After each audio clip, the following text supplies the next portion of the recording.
So ek het 'n lekker lewe probeer leef en ek het baie skuld gemaak want dit is klererekeninge gewees en ek het gaan swat. Ek het nooit my swattings klaargemaak nie, maar toe sit ek met die skuld.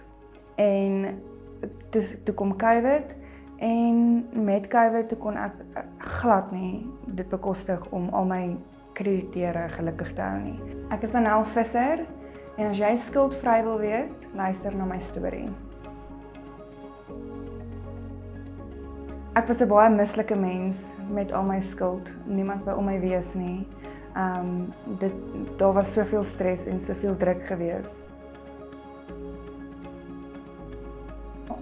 Na ek vir Afriskuld op Facebook gesien het, het hulle my gekontak en hulle het my gehelp deur hierdie proses en met die verlaagde paaiement het ek alles betaal binne 3 jaar en ek is skuldvry. En met daai paaiement, verlaagde paaiement, betaal ek nou my ouma se kar af wat sy aan my verkoop het.